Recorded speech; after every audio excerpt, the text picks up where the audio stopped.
নমস্কাৰ মই অমৰজ্যোতি দত্ত আজি এক পৃথক বিষয় আপোনালোকৰ মাজলৈ লৈ আহিছোঁ আৰু এই বিষয়টো কিবা প্ৰকাৰে বৰ্তমানৰ লগত জড়িত নেকি আমি তাৰ বিচাৰ কৰিম আপোনালোকে নিশ্চয় জন লেনন সেই আন্তঃৰাষ্ট্ৰীয় খ্যাতিসম্পন্ন গায়কজনৰ নামটো শুনিছে তেওঁৰ বহুকেইটা গান বিশ্বজুৰি চৰ্চিত অকল যে সেই সময়ত চৰ্চিত তেনে নহয় বৰ্তমানৰ বিশ্বত যি পৰিৱেশ পৰিস্থিতি দেখিছোঁ তেওঁ ৰচিত সেই গানবোৰ আমাৰ মনত পৰে বা আমি অনুধাৱন কৰোঁ হয় আজি আমি তেনে এটা গান জন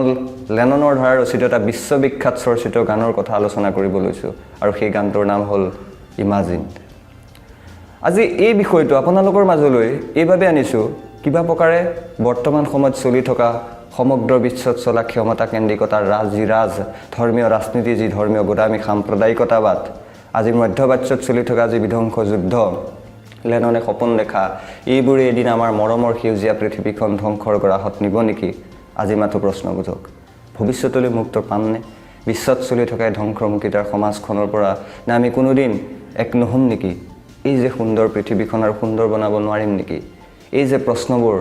মোৰ মূৰত প্ৰতিক্ৰিয়া এইভাবে চলি আছে যে এই গানটো শুনাৰ পিছত এই গানটোৰ ইয়াৰ আভ্যন্তৰীণ কথাবোৰ ইয়াৰ সাদৃশ্যতা আৰু এই গানটোৰ মাজেৰে জিলিকি উঠিছে বা পৰিস্ফুট হৈ উঠিছে যি কথাবোৰ আজি আপোনালোকৰ আগত দাঙি ধৰিব বিচাৰিছোঁ 1971 চন সেই সময়ত ভিয়েটনাম ৱাৰ চলি আছে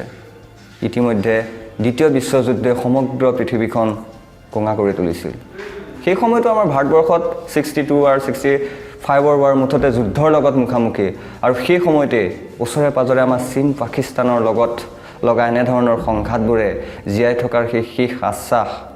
নিজৰ অস্তিত্ব ৰক্ষা মানৱ ধৰ্মৰ জিন্দাবাদ ধ্বনিটোক যেন কোলা আন্ধাৰে চানি ধৰিছিল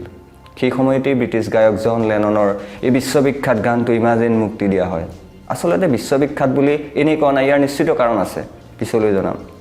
কিন্তু এই গানটো মুক্তিৰ লগে লগে খুব কম দিনত সমগ্ৰ বিশ্ববাসীৰ মাজত চৰ্চাৰ কেন্দ্ৰবিন্দু হৈ পৰিছিল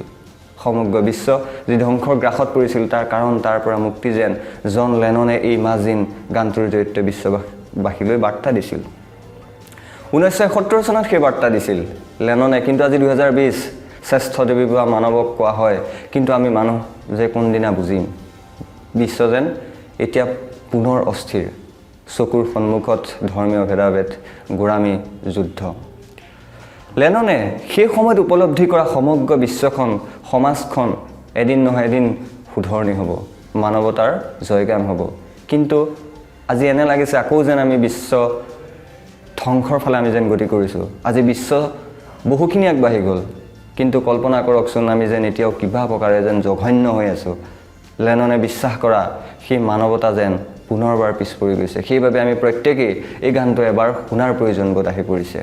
আহক আমি লেননে গানটোৰ জৰিয়তে সমগ্ৰ বিশ্বক বাৰ্তা দিয়া কথাখিনি এবাৰ বিচাৰ কৰোঁ লেননে কৈছে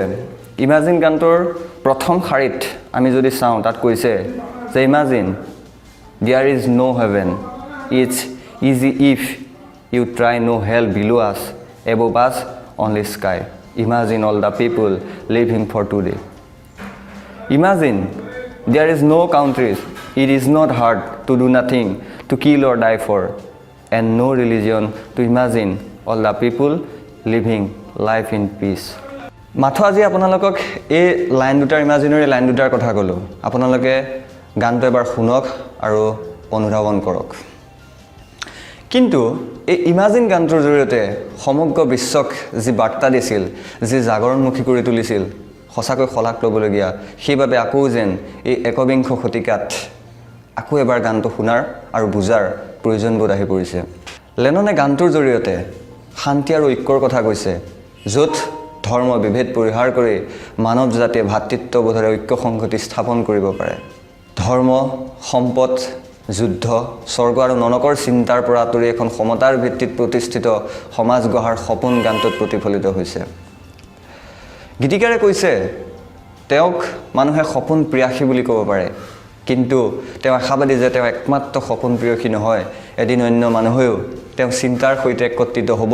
আৰু আগন্তুক দিনত এখন সুন্দৰ সমাজ বিশ্ব সমাজ প্ৰতিষ্ঠা হ'ব য'ত কোনো দিশ নাথাকিব কোনো মানুহে ক'তো বিদেশী হিচাপে পৰিচিত নহ'ব নাথাকিব কাটাতাৰৰ সীমা লেননে সমগ্ৰ জীৱন শান্তিৰ পোষকতা কৰি গৈছে তেওঁ গীত আৰু কৰ্মত বিশ্ববাসীলৈ পোনপটীয়া শান্তিৰ আহ্বান স্পষ্ট কিন্তু আজি শান্তি ক'ত আৰু এই ঐক্য ক'ত চাৰিওফালে মাথো সাম্প্ৰদায়িকতাবাদ মাথো সাম্প্ৰদায়িকতা আপুনি এবাৰ মধ্যপ্ৰাচ্যখন কল্পনা কৰকচোন কি হৈছে কেনেকৈ মানুহ জীৱন কটাইছে মানৱতাবাদ জয়ধ্বনি যেন তাত শেষ অকল যে মধ্যপ্ৰাচ্য নহয় তেনে নহয় আমি নিজৰ দেশক জানো তুলনা কৰিব নোৱাৰোঁ হিন্দু মুছলিমৰ এই যে সংঘাতবোৰ ভেদাভেদ হিন্দু মুছলিমৰ মাজত আজি যে ৰাজনীতি এইবোৰ কোনোদিন সমাপ্ত নঘটিব নেকি ইয়াৰ পৰা আমাক মুক্ত লাগে লেননে সপোন দেখা ধৰ্ম সম্পদ যুদ্ধ ত্যাগ কৰি সমতাৰ ভিত্তিত সপোন দেখা এই সমাজখন আকৌ এবাৰ ধ্বংসৰ গৰাহত নেকি কিন্তু আমাক জানো যুদ্ধ লাগে আমি জানো শান্তি আৰু ঐক্য নিবিচাৰোঁ হয় কোনোবাই ক'ব পাৰে এনে এখন সমাজ কল্পনা কৰাটো আচলতে ভিত্তিহীন বা সপোন কিন্তু জন লেননে কৈছে আজি মই সপোন দেখিছোঁ আজিৰ পৰা মোৰ দৰে কিন্তু বহুজনে দেখিব 1971 চনত জনে সপোন দেখিছিল আৰু আমি আজি প্ৰত্যেকেই যেন দেখা উচিত তেনে এটা সপোন ঠিক তেনেকৈ আজি মই দেখিছোঁ তেনে সপোন কাইলৈৰ পৰা আপোনালোকে দেখক লেননৰ এই ইমাজিনৰ জৰিয়তে দেখা পোৱা তেওঁ এই সপোন আপোনালোকে ৰাইজৰ মাজত বিলাই দিয়ক আমি আশাবাদী এদিন নহয় এদিন লেননে দেখা এখন সুন্দৰ সেউজীয়া পৃথিৱী বিশ্ব সমাজ প্ৰতিষ্ঠা হ'ব আন্ধাৰৰ কোলাচা এদিন আঁতৰি পূৰ্ণিমাৰ জনে পৃথিৱী পোহৰাই তোলাৰ দৰে এদিন আমাৰ এই পৃথিৱীখন পোহৰ হৈ উঠিব আৰু তেতিয়া মাথো মানৱতাৰ জয়গান হ'ব আমি মাথো হাঁহিম আৰু হয়তো লেননে হাঁহি মাৰিব ওপৰৰ পৰা এটা তৰা হয় ধন্যবাদ